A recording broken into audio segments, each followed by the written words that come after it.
Hello guys, welcome to ulang kwentang vlog. Balik pa ako lunch time na. Meron tayong tira ditong adobo. Puro mga isang linggo na tong adobo na to. Initin ko lang sa microwave. 4 na piraso. Tama na to pang tanghalian.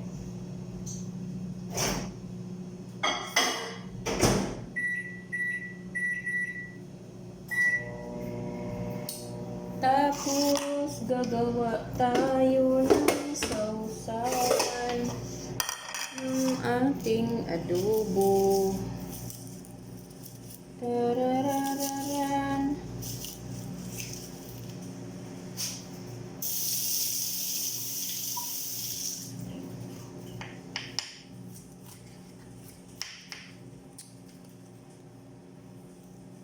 Nangyari.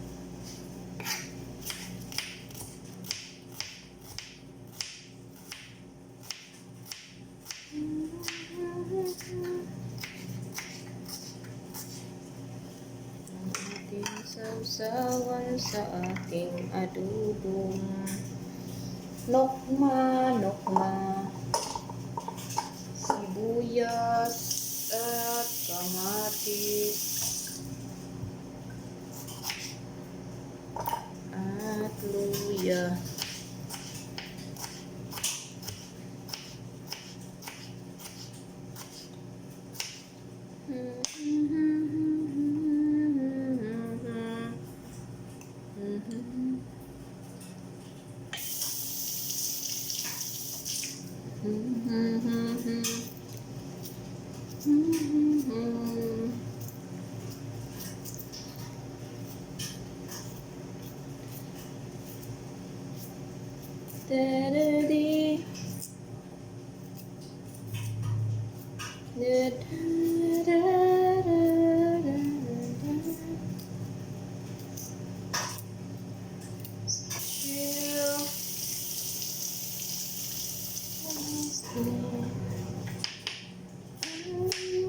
Lost control.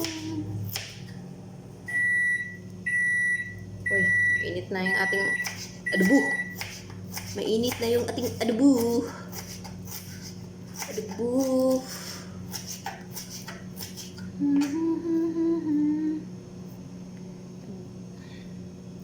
This is julienne cut. Social julienne cut ng luya.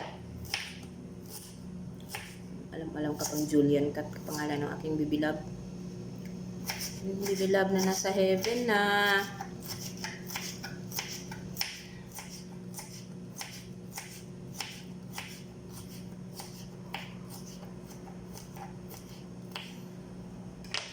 Ito ang ating luya. Ihalo natin sa ating sibuyas, kamatis, at luya. Then, lalagyan natin ng piminti. Saan yung piminti ko? Ating paminta.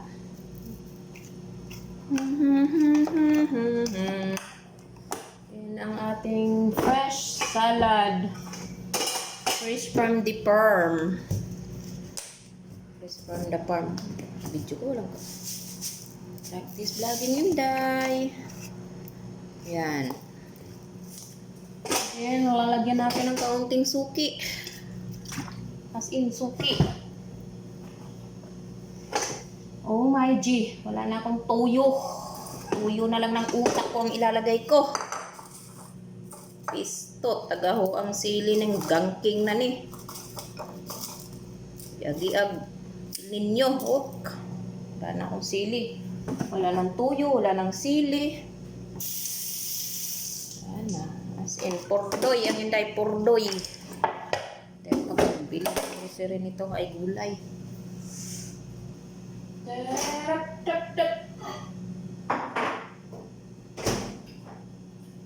Ready na ang ating adobong ininit na isang linggo na. Oops. Mot. Tapos ilalagay natin ang ating salad fresh from the fridge. Kung si Erika Imbang, fresh from the farm, sa akin, fresh from the fridge. Then, ilalagay natin sa ating adobong manoknok. Wap! Tagak pa.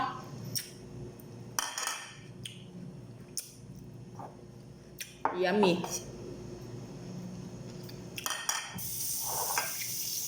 Hintay ko lang maluto ang aking sinaing na turmeric rice. Ayan. Just right, turmeric rice. Babay muna. Ganito ang hitsura ng walang ligo. Dahil alas 2 ng madaling araw, may tapos ang email namin ng aking sister Rakat, mga adik sa email. 2 ng araw, sarap.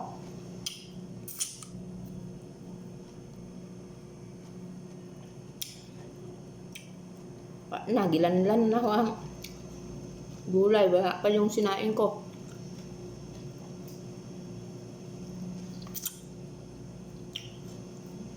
Yum, yum, yum. Mamaya na nga, baka maubos kita. Bye-bye.